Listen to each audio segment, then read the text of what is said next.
Hey guys, in this video I wanted to talk about what I've learned about how to let people go. So I'm sure you guys have all had your regrets. There's probably people that used to be really good friends with that you just haven't talked to in years for some reason or another. Maybe you grew apart, maybe you had a fight, maybe, I don't know, the list goes on and on. And I think one of the hardest things about letting people go is when there was mutual love or mutual affection. You both cared about each other, but for some reason or another, you just went your separate ways, either abruptly or gradually. And I have sometimes found myself thinking, like, what if I reached out to them? What if I said something? What if, you know, what if I asked them how they were doing? And it's super tempting sometimes because, you may be at that point in your life where you look back on this person or these people and you don't bear them any ill will. You're not angry at them anymore, but you don't necessarily want an ongoing relationship with them, be it platonic or romantic or even casual.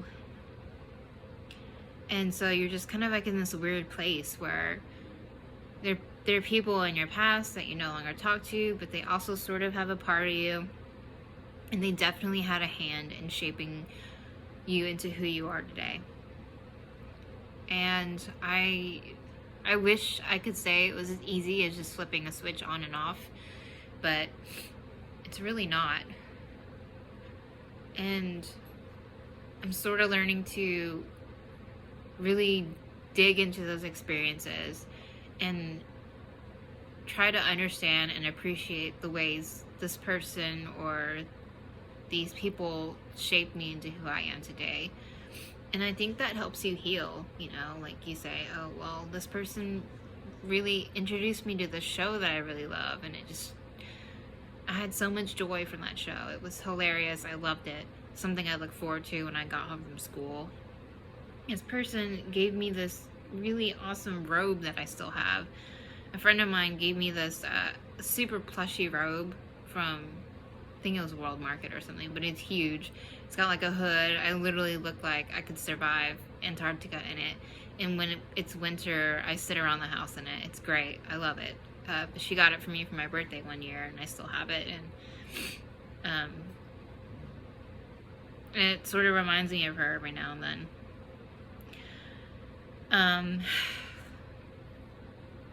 And then I think it's always gonna sting at first,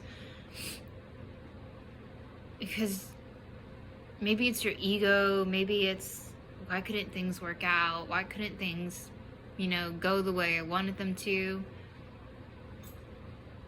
I think sometimes our ego really prevents us from healing, in the sense that it blocks our intuition by being domineering and, wanting to be the end all be all. And I think it's just, for those of you wondering if the sting ever goes away, it does. It really does. It just takes time. But it also requires you to keep living your life and enjoying what you do have in front of you. The people that still are there, the people that still care about you, that are around you and reminding you of why you're so wonderful and why you deserve love, even if, or because that's something that you may not be able to do for yourself right now. And I think that the sting lessens in time, because you have new experiences and they don't really disappear. They don't really wash out the memories that you had with your old friends or those people that are no longer in your life, but they certainly, they're more real and they become more prominent, I guess. And then the other ones sort of just, I guess, fade to a black and white photo that you can tuck into your filing cabinet and pull out and not feel anything except maybe a little bit of fondness, maybe a little nostalgia. And it won't sting anymore, I promise you. If you keep living your life and being grateful for all that you still have, all that you do have, it won't sting anymore. And then probably one of the hardest things that I've had to learn in the past couple years is that just because you love somebody and they love you back, or if they don't love you back, doesn't mean that they belong in your life. I mean, just think about how many toxic relationships are out there. You know, maybe those people love each other to death, you know, love, but they're just toxic together and they shouldn't be together. Maybe you really love that car, but it just kept breaking down, you had to get a new one. I mean, a car is very different than like a relationship, but you get the point. And I think being able to understand that and accept that is going to help us a lot as we move forward in life. Knowing that love isn't always enough. And I think what makes losing somebody sting so much is because our brains are wired to focus on the things that we don't have, or the things that we lost, or the things that are wrong. Because I was talking to my brother-in-law about this, and he was super smart. He said if our brains are wired to think that way, because if they weren't, we wouldn't have made as many advancements as we have as a race, you know. If we didn't think, oh, it's too hot in here, maybe we could invent the AC, then we wouldn't have these issues. Like, that's the way our brain's wired. We're wired to look for problems and to solve them. But I think if you can be aware that there's some problems that don't need to be solved, or you can turn off that part of your brain that functions that way. It's like accessing all the different capabilities that your brain has and figuring out when and how to apply them to your certain situations. And when it comes to people and relationships, you can't pick it apart with your brain and get the same sort of action you might get from like solving a math problem. It'll really just torture you. And so if we understand that our brains have a habit of focusing on what we don't have, or what we're missing, or what we lost, and we can train ourselves to instead focus on what we do have and be grateful for the people that are in our life and the opportunities that we do have. And I think that can also help a lot with the sting of losing somebody. I feel like us focusing on the fact that we no longer have that person in our life creates this deficit, and that's what makes it hurt so much.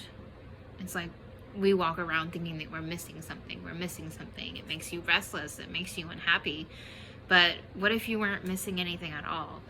What if you were just living your life and these things are coming and going like cars on a highway?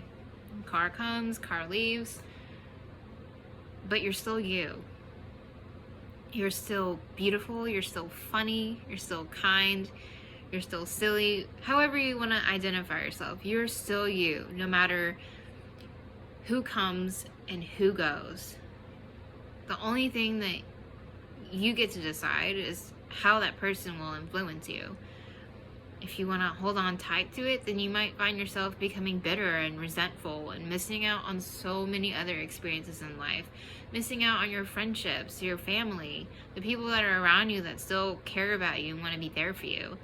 But if you can understand that life is so much bigger than this one person or these two people, and sort through what it meant for you to have this person in your life. Take the time to stop and think, how did this person influence me?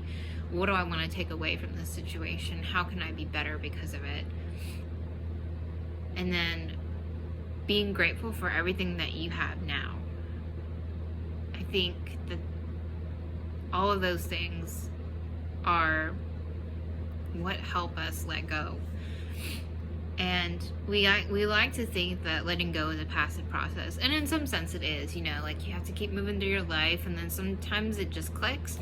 But I also think that it's an active process, and we have a lot of habits these days that sort of sabotage, you know, our mental health, like misconceptions about the world, like feeling like we need to be in control and things like that, or we need to have a reason or understand why. Letting go of someone that you love or loved, that loved or didn't love you back, is probably one of the hardest things to do. But it's also a part of life.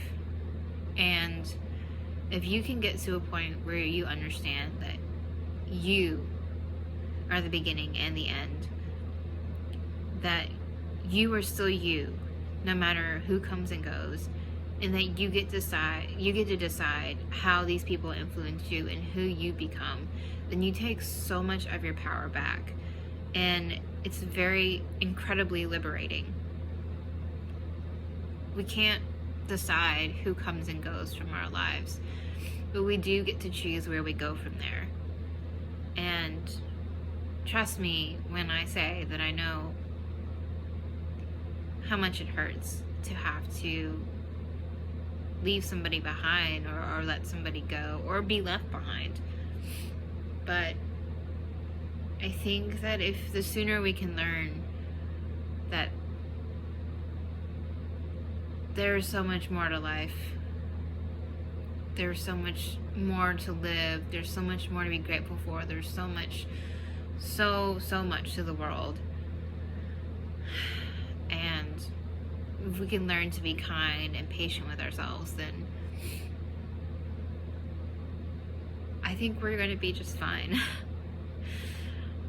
Even though this is a part of life. Anyway, I hope that this helps some of you. Sort of what I'm learning going through these things. But yeah, if you have any questions or want to ask me something, feel free to comment or reach out to me. Bye, guys.